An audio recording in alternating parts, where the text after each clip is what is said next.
चलिए जानते हैं आज की मुख्य हेडलाइंस। वैक्सीनेशन के दूसरे फेज में पीएम, सीएम और सांसदों को लगेगा टीका, जाने डिटेल।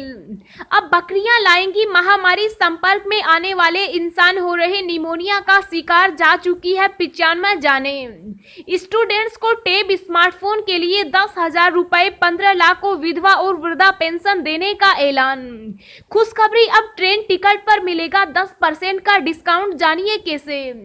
बसों में महिला सुरक्षा पर खर्च होंगे 464 करोड़। लोकेशन ट्रैकिंग डिवाइस और इमरजेंसी बटन लगाना अनिवार्य। ट्रैक्टर रैली का सांप अपने गले में नहीं डलने देगी दिल्ली पुलिस, सीमा के भीतर नहीं घुस सकेंगे किसान। प्रधानमंत्री आवास योजना ग्रामीण, अमित शाह बोले मोदी सरकार 15 अगस्त 2022 तक हर नागरिक को घर मुहैया कराएगी। जी हां दोस्तों, और भी बहुत बड़ी काम की खबरें निकल कर आ रही है, इसलिए वीडियो को लास्ट तक जरूर देखना। तो चलिए जानते हैं एक एक करके तमाम बड़ी खबरों को। पर इससे पहले अभी तक आपने इस वीडियो को लाइक नहीं किया तो लाइक कर दीजिए। तो चलिए वीडियो स्टार्ट करते हैं। प्रधानमंत्री आवास योजना ग्रामीण, अमित शाह बोले मोदी सरकार 15 अगस्त 2022 तक हर नागरिक को घर मुहैया कराएगी। जी हां, केंद्रीय गृह मंत्री अमित शाह ने बुधवार को कहा कि प्रधानमंत्री आवास योजना ग्रामीण गरीबों और सम्मानित जीवन प्रदान करने का प्रधानमंत्री नरेंद्र मोदी का संकल्प है और योजना के लाभ बिना किसी भेदभाव के लोगों को दिए जा रहे हैं।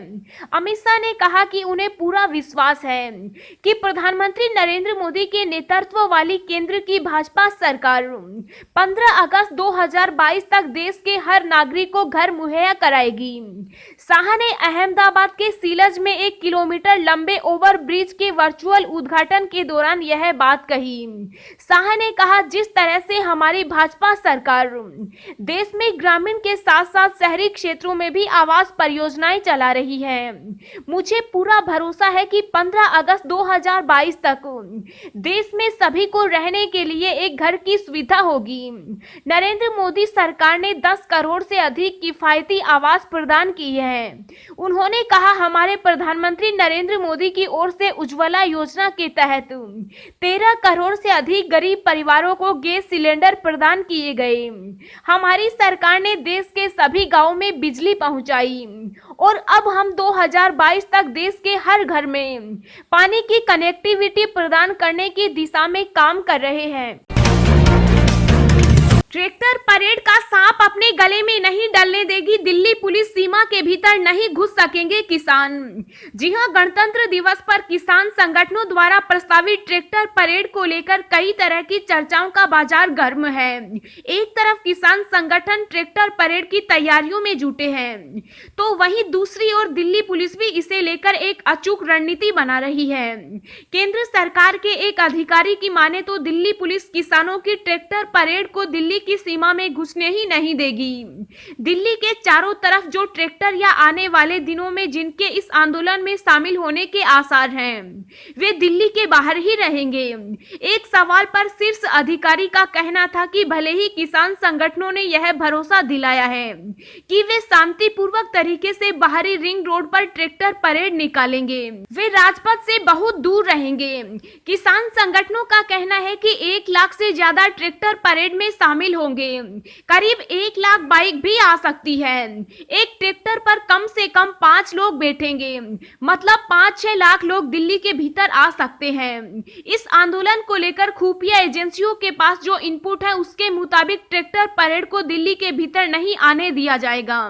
अधिकारी ने बताया, ट्रैक्टर परेड को लेकर हर तरह की जानकारी जुटाई गई है। मौजूदा समय में जो किसान संगठन आंदोलन कर रहे हैं, सरकार उन पर भी भरोसा करने को तैयार है, मगर इस बात की क्या गारंटी है कि उनकी ट्रैक्टर परेड में असामाजिक तत्व नहीं घुसेंगे।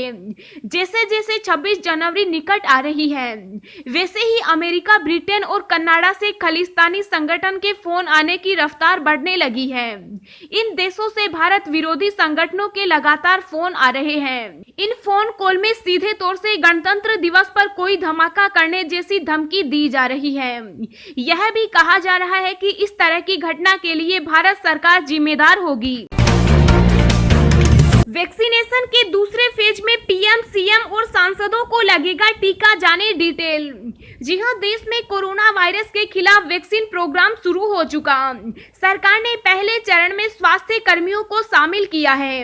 सूत्रों का कहना है कि वैक्सीन कार्यक्रम के दूसरे चरण में राजनेताओं को वैक्सीन दी जाएगी। इस दौरान उन सांसद विधायकों को वैक्सीन दी जा सकती है जो ज्यादा उम्र के हैं और बीमारियों से जूझ रहे हैं। खास बात यह है कि देश में कई बड़े नेताओं की उम्र 80 साल से अधिक है, जिन्हें वैक्सीन के मामले में तरजीह मिल सकती है। ऐसे नेताओं में दो पूर्व प्रधानमंत्री मनमोहन सिंह और एचडी देवगौड़ा भी शामिल हैं। सरकार ने पहले ही साफ कर दिया था कि वैक्सीन प्रोग्राम अलग अलग चरणों में पूरा किया जाएगा। अनुमान है कि इस ड्राइव का दूसरा चरण अप्रैल से शुरू हो सकता है, जिसमें देश के 50 साल से ज्यादा उम्र वाले मंत्रियों और जनप्रतिनिधियों को वैक्सीन दी जाएगी। इस चरण में प्रधानमंत्री और कई मुख्यमंत्री भी शामिल होंगे। दोस्तों, अगली खबर जानने से पहले आपसे एक रिक्वेस्ट है कि इस वीडियो को बनाने में मुझे बहुत ज्यादा मेहनत लगती है, तो इस मेहनत के लिए वीडियो को एक छोटा सा लाइक जरूर करें। बसों में महिला सुरक्षा पर खर्च होंगे 464 करोड़, लोकेशन ट्रैकिंग डिवाइस और इमरजेंसी बटन लगाना अनिवार्य। जी हां, केंद्र सरकार सार्वजनिक बसों में सफर करने वाली अकेली महिला की सुरक्षा मजबूत करने के लिए 464 करोड़ रुपए खर्च की योजना बनाई है। इसके तहत सड़क परिवहन के सभी प्रकार के 4 पहिया वाहनों में व्हीकल लोकेशन ट्रैकिंग डिवाइस व इमरजेंसी बटन लगाना अनिवार्य होगा। इसके साथ ही सार्वजनिक बस सेवा के निगरानी तंत्र के लिए कमांड एंड कंट्रोल केंद्र बनाए जाएंगे। सड़क परिवहन मंत्रालय के एक वरिष्ठ अधिकारी ने बताया कि सार्वजनिक बस सेवा में इमरजेंसी रिस्पांस सपोर्ट सिस्टम, केंद्रीय पीड़ित मुआवजा निधि, महिला बच्चों के खिलाफ साइबर अपराध रोकथाम, वन स्टॉप स्कीम, महिला पुलिस वॉलंटियर आदि योजनाओं को लागू करना है। ममता का चुनावी दाव, स्टूडेंट्स को टैब स्मार्टफोन के लिए 10,000 रुपए, 15 लाख को विधवा और वृद्धा पेंशन देने का ऐलान। जी हां, पश्चिम बंगाल विधानसभा चुनाव के मद्देनजर पश्चिम बंगाल की सीएम मुख्यमंत्री ममता बनर्जी ने कई घोषणाएं की हैं। इसके तहत सरकारी और मदरसा स्कूल के राज्य के 10वीं और 12वीं कक्षा के 9 लाख छात्र और छात्राओं को टैब और स्मार्टफोन खरीदने के लिए 10,000 रुपए देने की योजना की शुरुआत की है। इसके साथ ही 15 लाख वृद्ध महिला और विधवाओं को पेंशन देने की भी घोषणा की। सीएम ममता बनर्जी ने राज्य सरकार के अधिकारियों को निर्देश दिया कि एक सप्ताह के अंदर सभी विद्यार्थियों के अकाउंट में 10,000 रुपए की राशि पहुंच जाएगी। इसके साथ ही कक्षा 9वीं के 20 लाख विद्यार्थियों को सबूत साथी योजना के तहत साइकिल भी दिए जाएंगे। सीएम योगी के लिए ताबड़तोड़ फैसले, यूपी में होगा लागू। जी हां, उत्तर प्रदेश में रहने वाले लोगों के लिए सीएम योगी ने ताबड़तोड़ फैसले लिए हैं। मिली जानकारी के मुताबिक सीएम योगी ने सड़क पर यातायात नियमों के कड़ाई से पालन करने का आदेश जारी किया है तथा यातायात नियमों को लागू करने को कहा है। खबर के अनुसार यूपी में सड़क सुरक्षा के संबंध में गुरुवार को 20 फरवरी तक अभियान चलाया जाएगा, जिस अभियान से लोगों को जागरूक किया जाएगा। साथ ही साथ प्रदेश में यातायात नियमों के कड़ाई से पालन कराया जाएगा। बता दें कि यातायात नियमों को तोड़ने वाले लोगों पर कार्रवाई भी होगी और उन्हें जुर्माना भी भरना होगा। लोग यातायात के नियमों का पालन करें। इसके लिए पूरी योजना बनाकर हर दिन और हर हफ्ते कार्यक्रम आयोजित किया जाएगा। सरकारी आदेश के बाद 20 फरवरी तक 1 माह का उत्तर प्रदेश में विशेष अभियान चलकर सड़क सुरक्षा के नियमों का कड़ाई से पालन कराया जाएगा। अगर आप उत्तर प्रदेश में गाड़ी चलाते हैं तो आप यातायात के नियमों का पालन करें। खुशखबरी, अब ट्रेन टिकट पर मिलेगा 10% का डिस्काउंट, जानिए कैसे। जी हां, अब ट्रेन टिकट पर 10% का डिस्काउंट मिलेगा, जिसके लिए आपको कुछ स्टेप्स अपनाने होंगे। अभी किसी ट्रेन के छूटने के निर्धारित समय से पहले एक चार्ट तैयार किया जाता है। इसमें अगर रेलवे के पास बर्थ खाली है तो वो उस पर 10% की छूट देंगे। इसका फायदा ट्रेन छूटने के आधे घंटे पहले लिए गए टिकट पर मिलेगा। मतलब अगर ट्रेन में सीटें खाली है और आप ट्रेन छूटने के आधा घंटे पहले ही ऑनलाइन या काउंटर से जाकर टिकट लेते हैं तो आपको 10% का डिस्काउंट मिलेगा। यह सुविधा इंटरसिटी के चेयर कार सहित सभी स्पेशल ट्रेनों में मिलनी शुरू हो गई है।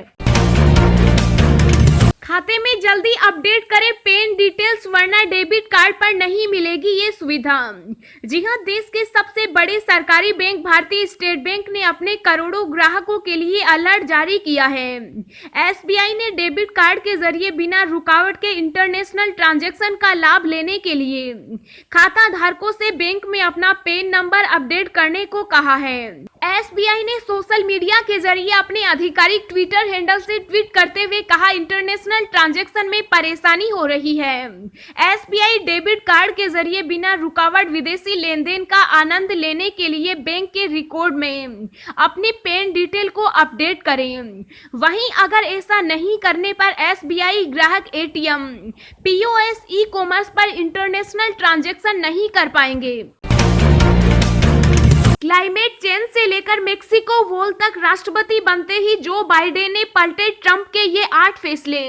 जी हां, अमेरिकी राष्ट्रपति जो बाइडेन ने राष्ट्रपति के रूप में शपथ लेने के बाद ओवल ऑफिस में कामकाज संभाला और एक्शन में आ गए। शपथ ग्रहण समारोह के कुछ ही घंटों बाद डोनाल्ड ट्रंप के एक फैसले को पलट दिया। बाइडेन ने जलवायु परिवर्तन से लड़ने के लिए अंतर्राष्ट्रीय पेरिस जलवायु समझौते में अमेरिका की वापसी की घोषणा की। आम लोगों को बड़े स्तर पर आर्थिक मदद देने का ऐलान किया। नस्ल भेद को खत्म करने की ओर कदम, विश्व स्वास्थ्य संगठन से हटने के फैसले को रोका। ट्रंप प्रशासन द्वारा जिन मुस्लिम देशों में बैन लगाया था उसे वापस लिया। स्टूडेंट लोन की किस्त वापसी को सितंबर तक टाला गया। अब बकरियां लाएंगी महामारी, संपर्क में आने वाले इंसान हो रहे निमोनिया का शिकार, जा चुकी है 95 जानें। जी हां, दुनिया भर के देश कोरोना वायरस संकट का सामना कर रहे हैं। हालांकि कई देशों में वैक्सीनेशन की शुरुआत हो चुकी, फिर भी लोगों से सावधानी बरतने को कहा जा रहा है। ऐसे में नीदरलैंड के दक्षिणी हिस्से में रहने वाले लोग निमोनिया का शिकार हो रहे हैं। देश के इस हिस्से में बकरियों के फॉर्म स्थित हैं और बकरियों के संपर्क में आने वाले लोगों में निमोनिया के लक्षण देखे जा रहे हैं। ऐसे में इस बात की चर्चा शुरू हो गई है कि क्या अब बकरियां महामारी लाने वाली है। ये बीमारी नीदरलैंड के लोगों के लिए एक भयानक रोग बनकर उभर गई, क्योंकि अब लोग भी इसकी चपेट में आने लगे हैं। सरकार ने संक्रमण पर रोक लगाने के लिए करीब 50,000 बकरियों को मारने का आदेश दिया। संक्रमित हुए आधे लोगों को इस बीमारी से परेशानी झेलनी पड़ी। कई लोगों को दिल का दौरा भी पड़ गया। इसका नतीजा यह निकला कि इस बीमारी से 95 लोगों की मौत हो गई। अब हम आपको अगले 24 घंटों के संभावित मौसम पूर्वानुमान के बारे में बता रहे हैं। अगले 24 घंटों के दौरान अरुणाचल प्रदेश में कुछ स्थानों पर हल्की वर्षा और गरज के साथ बौछारें गिरने की संभावना है। 1-2 स्थानों पर बर्फबारी भी हो सकती है। असम, मेघालय, नागालैंड और दक्षिणी तमिलनाडु में कहीं-कहीं हल्की से मध्यम बारिश होने के आसार हैं। जम्मू कश्मीर में 1-2 स्थानों पर हल्की बारिश की गतिविधियां शुरू हो सकती है। 22 जनवरी से बारिश की गतिविधियों में तेजी आ जाएगी। बर्फबारी भी होगी। 22 और 23 जनवरी को जम्मू कश्मीर के अलावा हिमाचल प्रदेश और उत्तराखंड में भी वर्षा और बर्फबारी होने के आसार हैं। इस बीच अगले 24 घंटों के दौरान गंगा के मैदानी भागों में पश्चिमी ठंड और शुष्क हवाएं चलती रहेंगी। उसके बाद हवाओं की रफ्तार धीमी हो जाएगी।